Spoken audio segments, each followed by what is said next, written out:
Hey there, spooky crew! And if you're new here, welcome. My name is Jacqueline, and this is Makeup Tales. On Tuesdays, I bring you creepy, scary stories while I complete makeup looks. On Thursdays and Saturdays, I bring you just spooky, scary narrations. If you love makeup and you're interested in all things spooky and creepy, I suggest you comment, like, and subscribe. Also, don't forget to hit the notification bell. That way you know when I post a new video. Okay, today I have an awesome story. It is by Reddit user, sorry if I pronounce this wrong, pietyblues. If you're interested in checking out the story, the link will be down below. Disclaimer. The following story is intended for a mature audience and may contain graphic depictions, death, gore, sexual themes, and adult language. Viewer discretion is advised.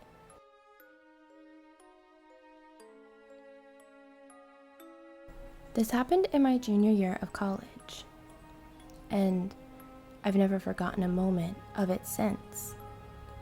It's been nearly a decade since this all went down, since I changed universities, moved 2 towns, and then eventually an entire state over, and spent the whole time trying to scrub these events from my mind. Of course, to no avail. Every second of it is fresh, like it was yesterday. In my junior year, I had been attending the University of Oklahoma as a biology major. I had wanted to go for pre-med, but felt I wasn't ready to lose the ability to both be in school and still get blackout drunk most nights. I wasn't very smart in other aspects of my life, but that's neither here nor there. My girlfriend's name was Katie. We'd met in our sophomore year at some coffee shop a little way off campus. I wouldn't really say we had a meet cute, considering I nearly took her eye out with the front end of my pen while she was walking by my little table. Of course, her eye had remained intact, and I had spent nearly half an hour apologizing and even offered to buy her a latte or whatever she drank to make up for it. Really, I just wanted to keep talking to her. Katie was easygoing and unashamedly flirtatious, and she sat with me and sipped some non-fat coffee drink that was all milk and no coffee. From there, it had been like clockwork. A whirlwind college romance story that featured coffee dates and a lot of missed classes.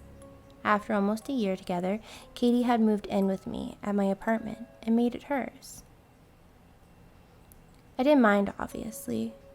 I just wanted to spend all my time with her. And in case you were wondering, the thought of being pre-med hadn't crossed my mind in months.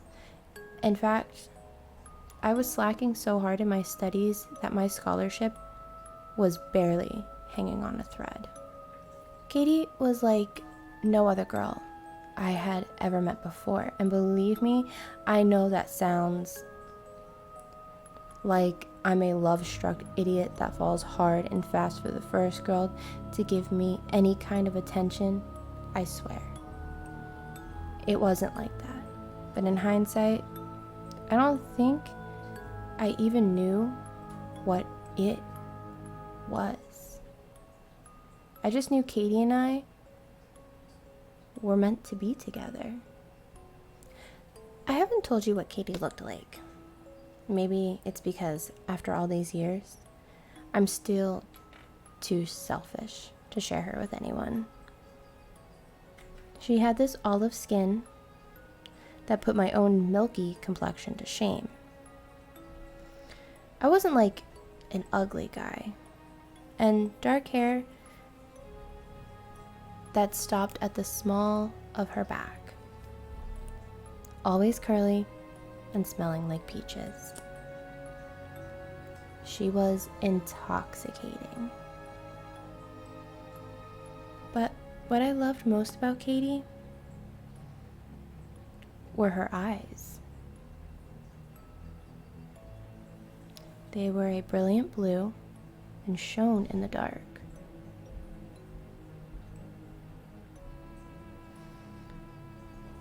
Almost piercing if she fixed you with the right or wrong look.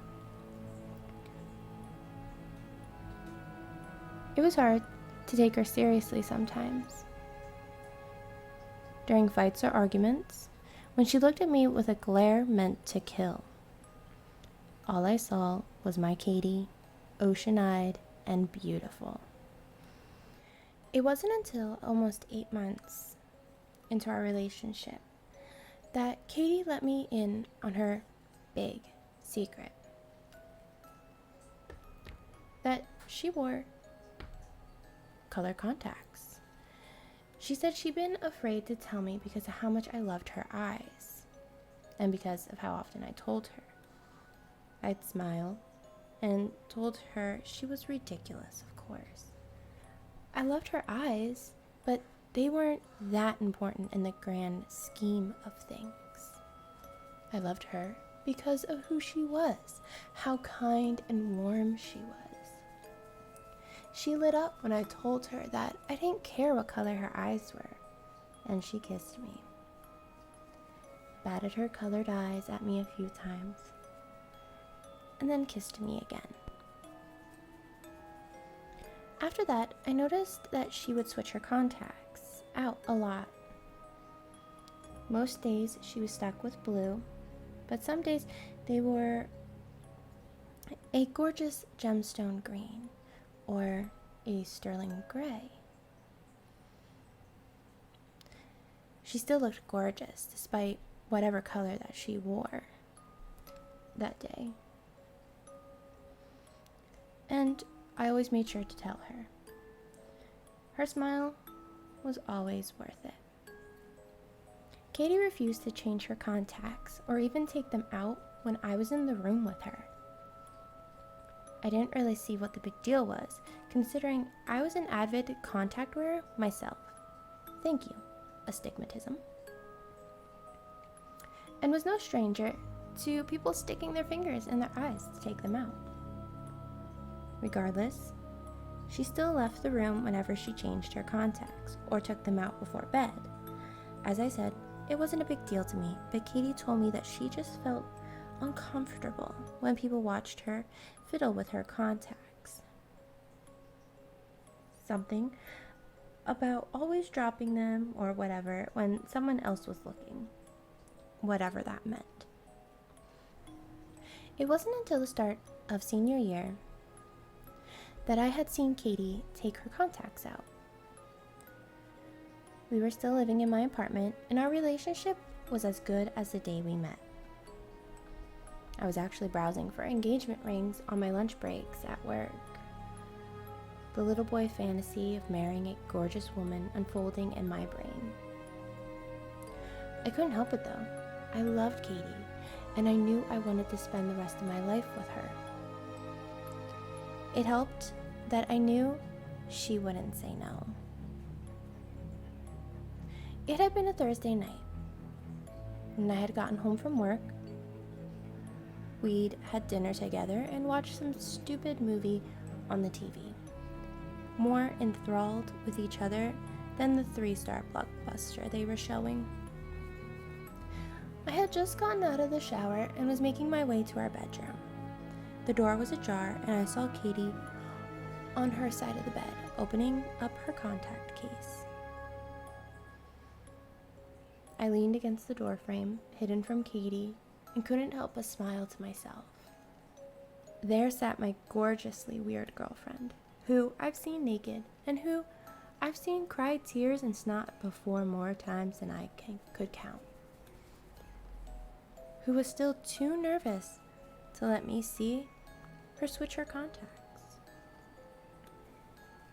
I noticed her contact case was a bit bigger than any of the ones I had ever used myself, but shrugged it off. Whatever, contact cases were always different, wherever you got them from. I stood and watched as Katie raised her hand to her left eye, presumably to pinch the contact and take it out. I felt the breath leave my lungs as I watched her pluck her entire left eye out of her head. She was completely still as she did so, humming to herself as she used the other hand to screw open one side of the large contact case and drop the eye she was holding into it.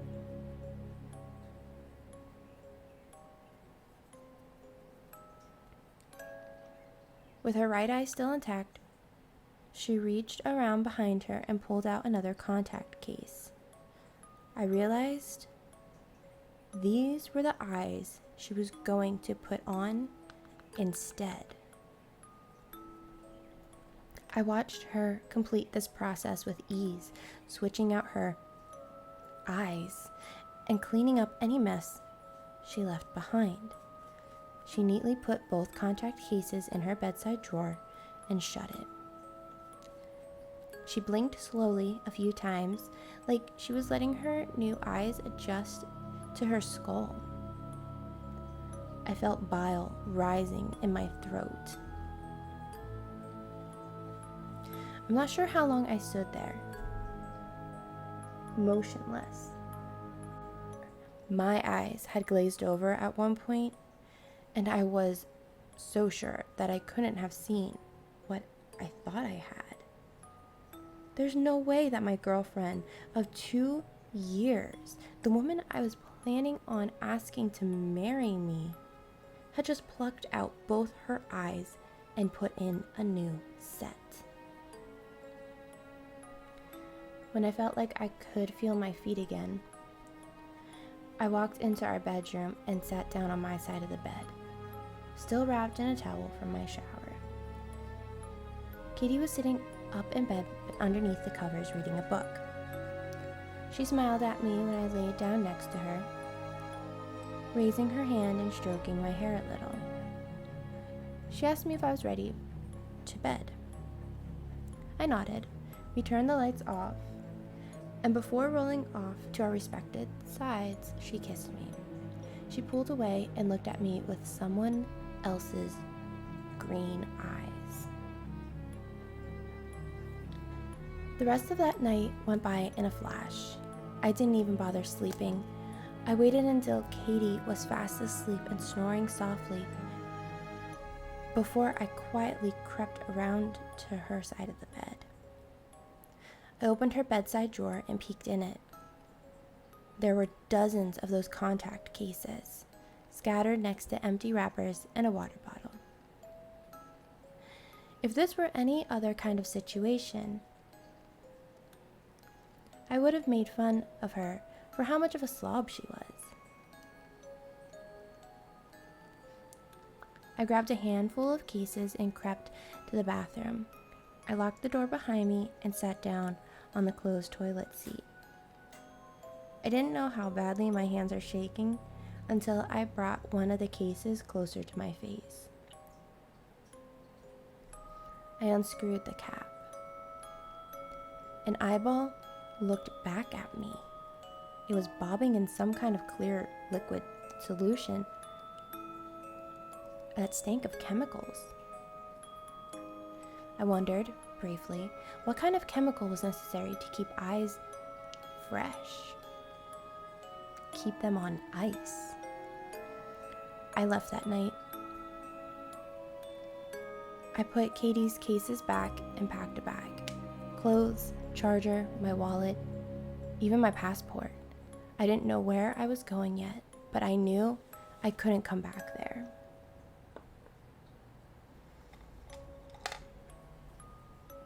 I didn't want to. I dropped out of the University of Oklahoma the next day. I remember getting in my car and just driving. The phone rang 12 times. presumably Katie, freaking out and wanting to ask me where I was. I never picked up. That was 10 years ago. I returned back to college when I was 28, settling in a small town in Kansas called Lebanon. I've never gotten married. I still have nightmares of what I found in Katie's drawer. Nightmares of her finding me and coming for my eyes. She always told me they were such a pretty color. I hope you guys enjoyed this week's story. Remember, if you're interested in this type of comment, make sure you subscribe, like the video, and comment what your favorite part was. If you're interested in the story, the link is in the description below. If you're curious as to what I use during my makeup process, the products are listed down below. Also, if you want to follow me on all my other social media, they are linked in the description. Also, my email, in case you guys have a story you would like for me to narrate. I know this is getting posted on a Wednesday, not a Tuesday, but life happens. And sometimes you have to be an adult. So I had to adult. But I wanted to make sure I brought you content for this week, so it's just a day late. Keep an eye out on Thursday and Saturday for new narrations. Like I said, I have a bunch of stories that I can't wait for you guys to hear. Alright, my spooky crew. Remember to stay spooky and stay glamorous. And I will see you in the next one. Bye!